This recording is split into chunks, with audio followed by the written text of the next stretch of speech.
Judy Garland's story sparkles on screen, but behind the scenes, it was a dark journey. Her daughter reveals the painful truth. Judy's life was marked by relentless pressure, drugs, and a desperate longing for love. From being called a little hunchback by studio heads to a marriage shattered by shocking betrayal, her reality was far from the fantasy of the Wizard of Oz. And the saddest part? Her mother played a big role in this heartbreak. Here's the untold raw story of Hollywood's most tragic star. Judy Garland's story is often defined by her fame, but behind the scenes, her home life was deeply troubled. Even before Judy was born, her life was marked by hardship. Her mother, Ethel, didn't want the pregnancy and considered ending it. Judy's father, Frank, reached out to a friend studying medicine to explore their options. At that time, abortions were illegal and risky, making it a dangerous choice for her mother. Research into Judy's past paints her parents as some of the most problematic figures in her life. One revealing account describes how Ethel would engage in relationships with Hollywood insiders to secure opportunities for Judy. Childhood friends and sources like Gerald Clark discovered that Judy suspected her mother of trading favors with producers. Despite Ethel's efforts to secure new roles, Judy described her upbringing as deeply unhappy. Judy's difficult childhood is understandable when considering her strained home environment and relentless work schedule. Her father, Frank, was involved in relationships with young men, which created turmoil at home. During that era, such behavior was not commonly accepted, adding to the chaos Judy faced.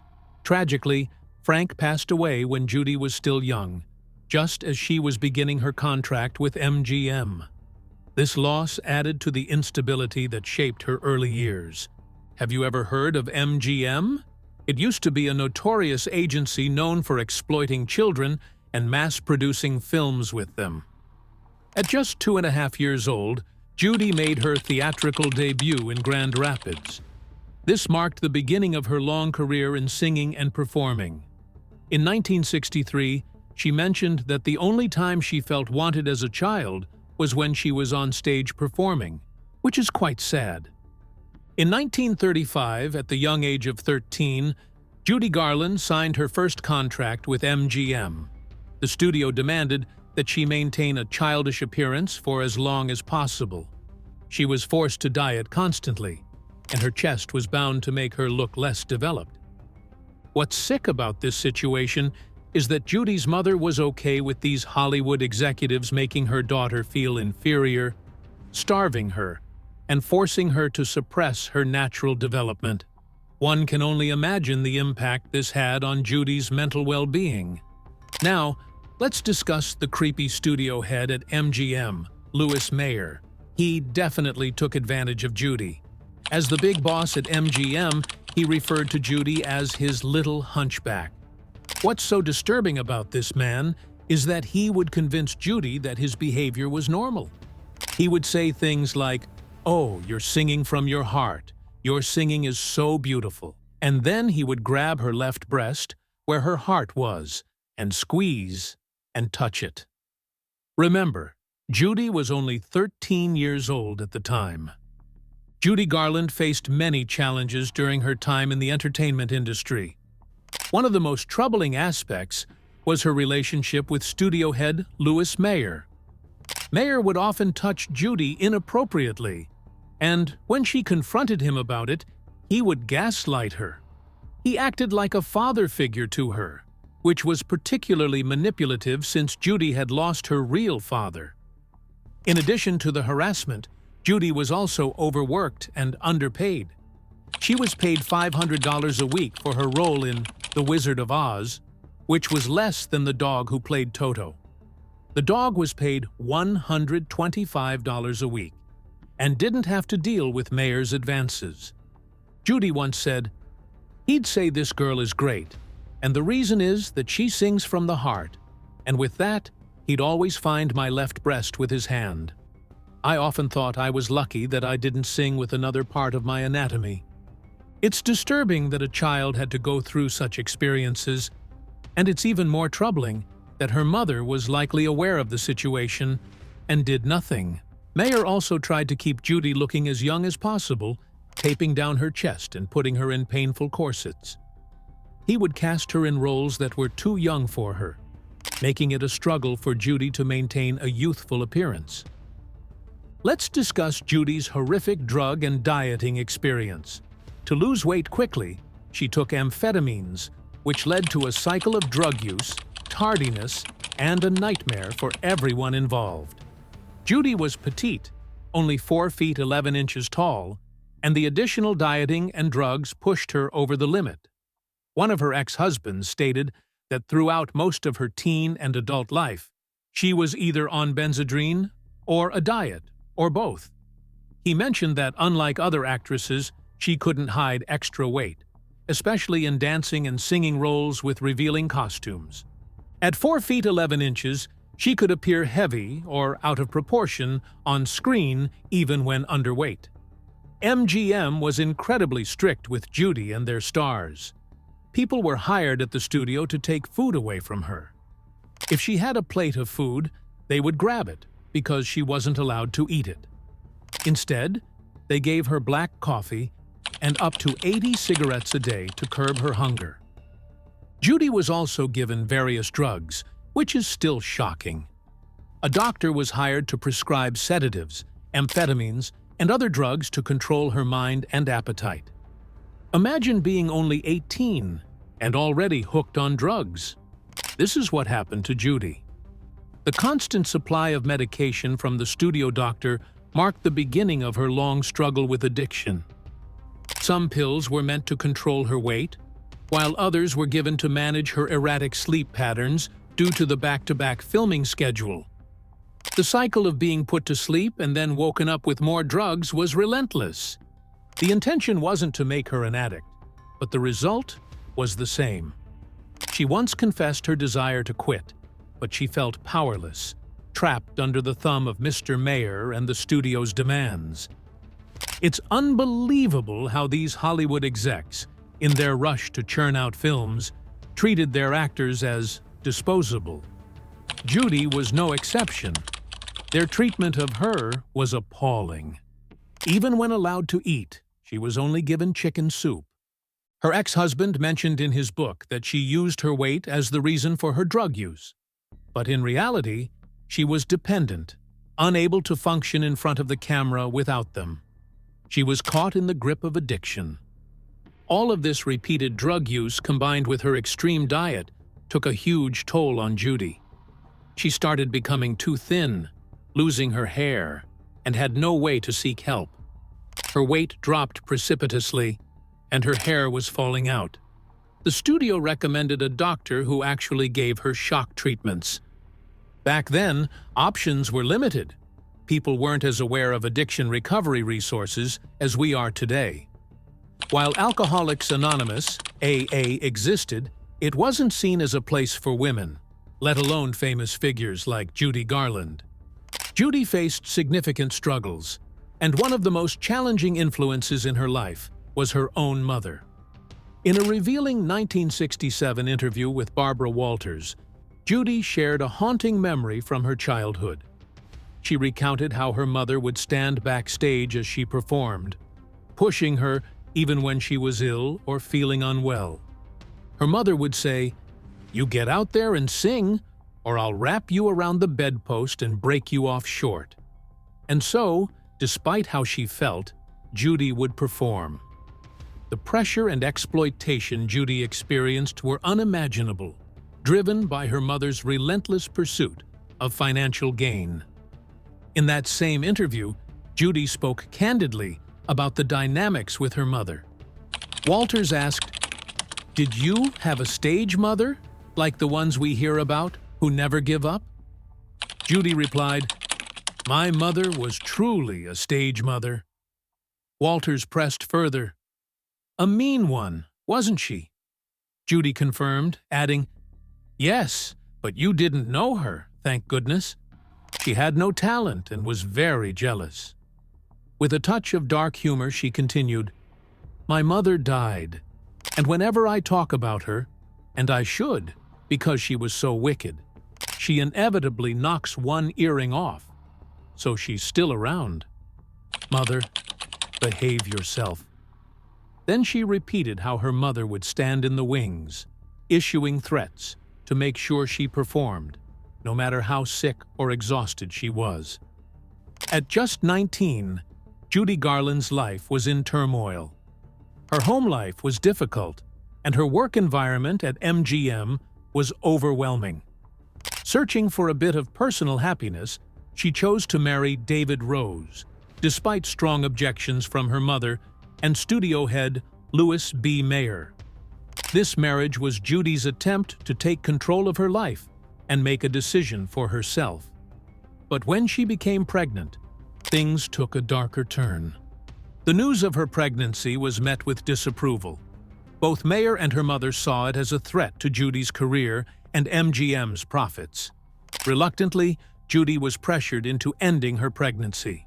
She recounted that her mother took her to a small, run-down office outside of town, holding her hand and leading her inside. It was a moment orchestrated by those around her, MGM, her husband, and her own mother, all acting in their own interests. The experience left her devastated.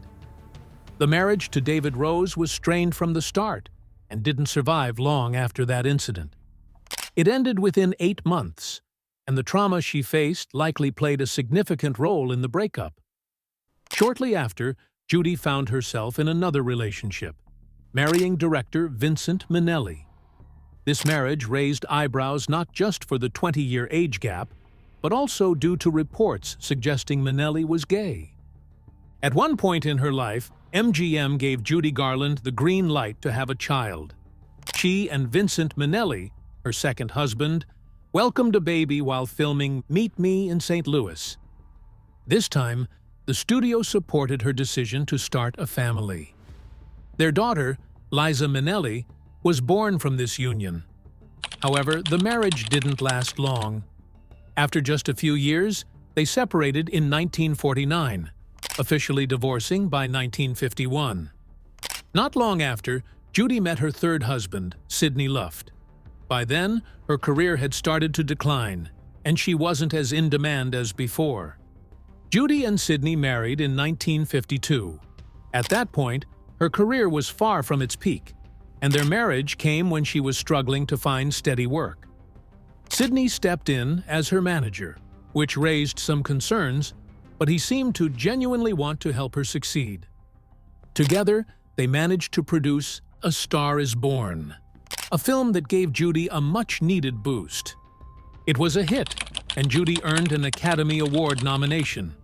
However, she lost the Oscar to Grace Kelly. For a while, things seemed to be looking up for Judy, but soon after, Warner Brothers ended their contract with Sidney as her manager, which derailed Judy's career plans. She had been lined up for 2 more films, but those projects were suddenly scrapped. Sidney, on the other hand, was facing his own troubles. He struggled with gambling and alcohol, and these habits drained much of Judy's finances. She eventually realized she was broke and filed for divorce in 1960. Sidney, however, continued his unscrupulous behavior. In 1993, he attempted to sell Judy's honorary Oscar from 1939. The Academy was furious and took legal action, forcing him to pay $60,000 in damages. Sidney's willingness to sell anything for money showed just how far he was willing to go. Judy Garland's 4th marriage came when she was in her early 40s, yet she looked much older, weighed down by years of hardship. She married Mark Herron during a trip to Australia. Their time in Sydney started off well, with their first interviews going smoothly. These interviews were never shown on American television. In one, Judy spoke about her struggles, saying, "You work so hard that you become ill sometimes," to which she added, "No, I haven't been ill for 108 years. But things quickly took a dark turn in this marriage. The most shocking part, came when it was revealed that Mark was caught in bed with Judy's daughter's husband. Yes, Liza Minnelli, Judy's daughter, was married to Peter Allen, and Liza discovered Mark and Peter together. This must have been an unbelievably painful betrayal for both Judy and Liza. After just 5 months of marriage, Judy and Mark separated. Mark then returned to his male companion, with whom he would live for the next 25 years. The reasons behind his marriage to Judy remain unclear. Perhaps it was for attention or other personal gains, but it was clear he wasn't truly interested in her. As Judy's life progressed, things continued to spiral. She faced a painful rift with her daughter Liza, who had become exhausted from trying to care for her. Judy, who had battled with addiction for years, became more unstable, and Liza had no choice but to cut her off. She banned Judy from her Manhattan apartment, leaving Judy without a place to stay. However, Judy still had her younger daughter, Lorna Luft, from her previous marriage to Sidney Luft. Lorna stepped in and offered her support during the final years of Judy's life, when it seemed no one else would. Despite Lorna's efforts and the support of her family, Judy remained trapped in her struggles. She had several nervous breakdowns, leading to multiple stays in clinics over several months. Her addiction continued to haunt her, and she ended up performing in a New York City gay bar for a shockingly low fee of $100 a night. For someone of Judy's caliber, this was a stark reminder of how far her career and personal life had fallen. During the later years of her life, Judy Garland found herself living with a friend named John Meyer. John played a crucial role in helping her secure a gig at a gay bar in New York. While this wasn't exactly the career revival she had hoped for, John believed that performing would help her stay active. Judy, for her part, seemed to enjoy the work, though it was clear that her energy was dwindling. She could only manage to sing a few songs before exhaustion took over. By 1968, Judy had pushed away almost everyone in her life. Her children, former colleagues, and anyone who might have offered a hand professionally. She had become so destitute that she was forced to depend on the kindness of her fans. They would open their homes to her, offering her a place to sleep, while all of her belongings fit into a couple of paper shopping bags. Judy's life had become a series of temporary stays, bouncing from one fan's couch to the next. She was isolated, cut off from the support she once had. Judy's final years were filled with sadness and struggle. In 1966, she met Mickey Deans, a man who would become her 5th husband. At the time, Mickey was working as a nightclub manager in New York City.